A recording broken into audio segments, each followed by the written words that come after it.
Assalamualaikum warahmatullahi wabarakatuh. Perkenalkan, kami dari Laboratorium Kimia Analisis hari ini akan melakukan praktikum kromatografi dengan tema kromatografi lapis tipis. Ya, untuk prinsipnya sendiri dari kromatografi lapis tipis yaitu pemisahan campuran zat-zat menggunakan fase diam yang berupa materi yang dilapiskan pada bahan pendukung dan menggunakan fase gerak berupa cairan.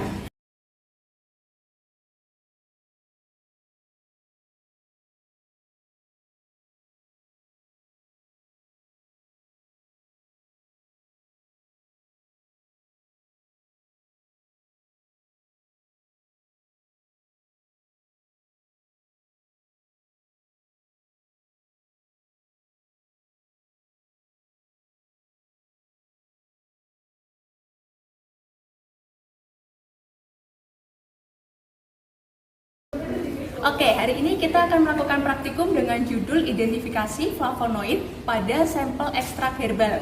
Di sini kita akan menggunakan sampelnya yaitu berupa ekstrak daun andong merah yang telah dilarutkan dalam etanol 70%. Kemudian untuk standar pembandingnya kita akan menggunakan standar pembanding flavonoid berupa quercetin.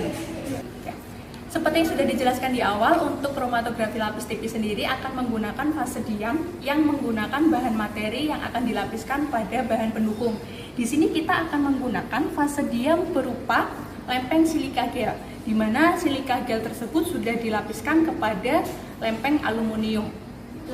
Untuk fase geraknya sendiri kita akan menggunakan yang biasa kita sebut dengan BAW, yaitu larutan dari butanol, asam asetat, dan air dengan perbandingan 4:1 dan banding 5. Untuk fase gerak yang akan digunakan, seperti sudah tadi dijelaskan, menggunakan butanol, asam asetat, dan air dengan perbandingan 4:1 banding 5.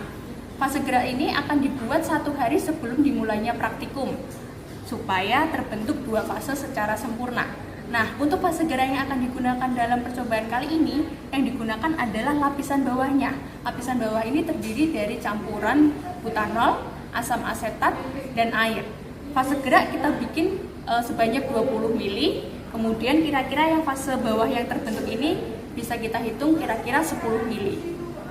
Gerak yang sudah dipisahkan lapisan bawahnya, kemudian kita akan masukkan ke dalam chamber.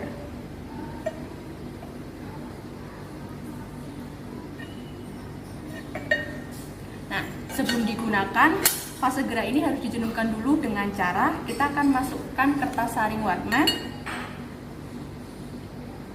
Kemudian kita akan tutup, tunggu hingga elusinya mencapai atas dari kertas saring. Ketika larutan sudah mencapai atas dari kertas saring, bisa dikatakan fase gerak tersebut sudah jenuh. Sambil menunggu fase gerak tersebut jenuh, kita akan melakukan preparasi dari lempeng KLT-nya itu sendiri. Di sini kita akan menggunakan lempeng KLT. Sebelumnya kita akan ukur panjang dan lebar dari lempeng KLT yang akan kita gunakan. Di sini kita akan menggunakan 2 totolan, yaitu totolan pertama berupa sampel dari ekstrak daun andong merah, kemudian totolan kedua berupa standar pembanding flavonoid yaitu quercetin. Untuk masing-masing penotolan kita beri jarak 1 cm, sehingga kita menggunakan lempeng KLT dengan lebar 5 cm dan tingginya 10 cm. Di sini 10 cm kita akan gunakan batas bawah dari lempeng KLT untuk tempat penotolan 1 cm dari batas bawah, dan kita beri tanda 1 cm dari batas atas untuk tempat berakhirnya dari elusi. Untuk penotolannya kita bisa menggunakan pipa kapiler sebagai bantuan. Jadi saya akan mencontohkan bagaimana cara penotolannya. Pertama, buka sampelnya, lalu masukkan pipa kapiler. Di sini pipa kapiler akan terisi dari larutan sampelnya. Kemudian kita akan totolkan pada lempeng KLT. Usahakan totolannya sangat kecil, jangan sampai melebar.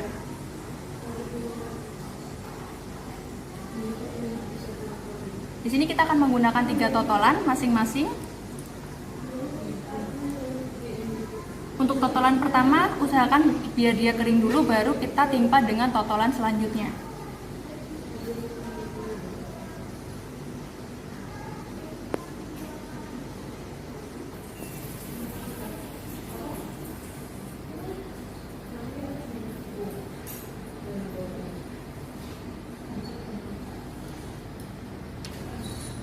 ketika fase gerak sudah mengalami kejenuhan, ini bisa kita ambil, ditandai dengan basahnya kertas saring.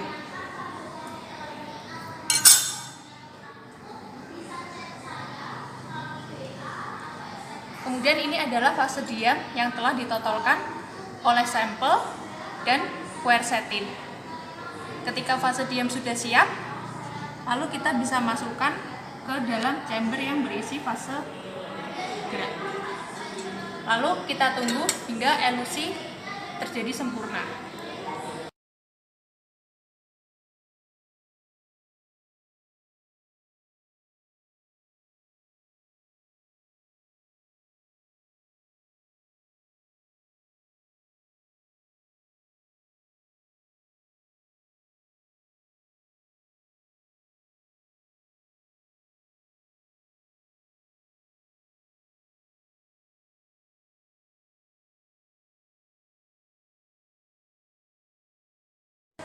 Oke, setelah elusi telah mencapai tanda batas, maka bisa kita ambil untuk lempeng KLT-nya dari dalam chamber.